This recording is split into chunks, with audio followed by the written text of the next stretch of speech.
Madam, मैं तो gym करता हूँ, मैं योग नहीं करता। मैडम, मैं तो साइकिलिंग करती हूँ, मुझे योग की ज़रूरत नहीं है। मैडम, मैं तो रनिंग करती हूँ, मैं योग नहीं करती, मुझे योग बोरिंग लगता है, मैं रनिंग करती हूँ।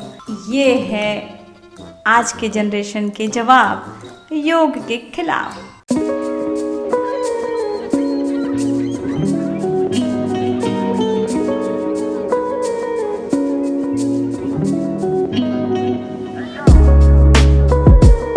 देखिए, आप रनिंग करते हैं, बहुत अच्छी बात है। आप जिम भी जाइए, आप फिजिकल एक्टिविटी जितनी भी है करिए। मैं भी करती हूँ, मैं भी रनिंग करती हूँ। कोरोना काल में योगा सेंटर बंद था मेरा, मैं रनिंग रोज करती थी। रनिंग करना या जिम जाना, मैं इसके खिलाफ नहीं हूँ। मैं भी जाती हूँ कभी कभी अपने बच्चों के साथ जिम।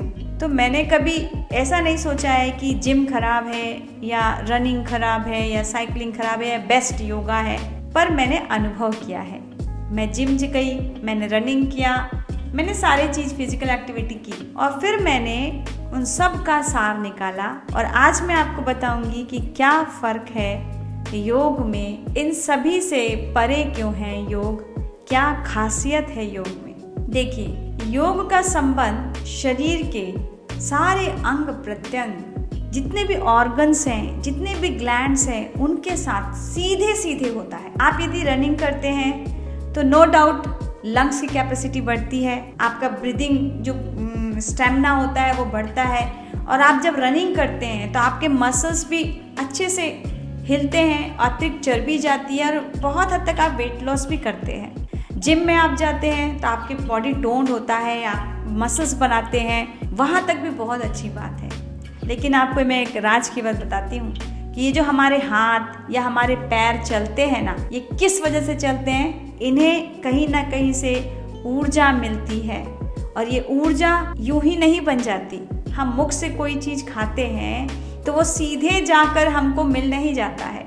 हमारे शरीर के अंदर एक सिस्टम है, मुंह से लेकर रेक्टम तक के, जो हमारे बॉडी के अंदर कैल्शियम, मिनरल्स, विटामिन्स, आयरन, ये सारी चीज़ें उस फूड से लेकर के कन्वर्ट करके हमारे बॉडी को डिस्ट्रीब्यूट करता है। बहुत सारा काम है जो ग्लैंड्स करते हैं और ये सिस्टम है, इन सिस्टम के साथ डायरेक्ट ना आप जिम से जुड़ते हैं, ना आप रनिंग में जुड़ते हैं और ना ही आप किसी और फिजिकल एक्टिविटी को ले लीजिए उसमें जुड़ते हैं। लेकिन जैसे ही आप योग से जुड़ते हैं, आप एक मैट बिछाते हैं, इस मैट में जैसे ही आप बैठते हैं, आपसे एक प्रार्थना करवाया जाता है, आंखें बंद करके संपूर्ण शरीर को तनाव मुक्त किया जाता है और ये तभी होता है जब आप अपनी आंखें बंद करते हैं और खुद से जुड़ते हैं।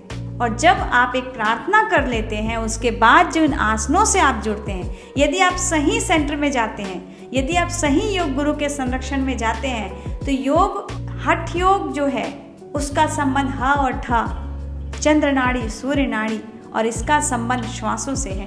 तो जितने भी आसनास आप ब्रीदिंग के साथ करते हैं, कब श्वासों को लेना है, कब होल्ड करना है, कब छोड़ना है, किस बॉडी पार्ट से किस आसन में जुड़ना है, यदि आप इस प्रक्रिया से आसनास को करते हैं तो आप अपने इनर ऑर्गन से जुड़ते हैं।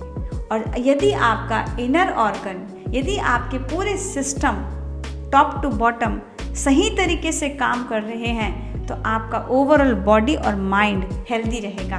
और हेल्दी बॉडी और माइंड के लिए मैं कह सकती हूँ योग से बेहतर कुछ नहीं है। और यही फ़र्क है योग और gym, running, cycling and other activity से। ये सारी चीज़ें एक तरफ हैं क्योंकि इनका संबंध फिजिकल बॉडी से है, लेकिन योग का संबंध मन, श्वास, इंद्रियां और इनर बॉडी पार्ट्स के साथ है। तो आप अब समझ चुके होंगे कि योग में और बाकी फिजिकल एक्टिविटी में क्या फ़र्क है और इन दोनों के बीच में बहुत बड़ा अंतर क्या है। अंतर ये है कि आप जब भी योग करेंगे, आसनास करेंगे, प्राणायाम करेंगे, आप खुद को खुद से जोड़ेंगे। आपको कोई भी बाहर की साइकिलिंग करेंगे, आपको साइकिल की ज़रूरत है। आप जिम जाएंगे तो आपको डंबल की ज़रूरत है, आपको ट्रेडमिल की ज़रूरत है। बाहर की चीज़ों का आप प्रयोग करते हैं, लेकिन योग में आप खुद को खुद से जोड़ते हैं और सारे आसनास करते हैं और अपने पूरे बॉडी के bones, muscles, nerves glands, organ, brain, इन सभी से जुड़ते हैं। तब आप समझ चुके होंगे कि क्या फ़र्क है दोनों में। फिर भी यदि आपको कोई डाउट हो तो आप नीचे प्रश्न कर सकते हैं, मैं उसका उत्तर देने के लिए आपके लिए सदैव तैयार रहूँगी। नीचे लिंक दिया हुआ है, उस लिंक में जाएं और जानकारी हासिल करें। और ये सुनने के बाद एक छोटा सा लाइक, एक कमेंट और सब्सक्राइब और एक बेल आइकॉन जो होता है उसे भी प्रेस कर दीजिए ताकि मेरा अगला वीडियो आपको तुरंत मिल जाए। तब तक आप खुश रहें, मस्त रहें, स्वस्थ रहें और स्वस्थ रहने के लिए योग से जुड़ें। हरि ओम।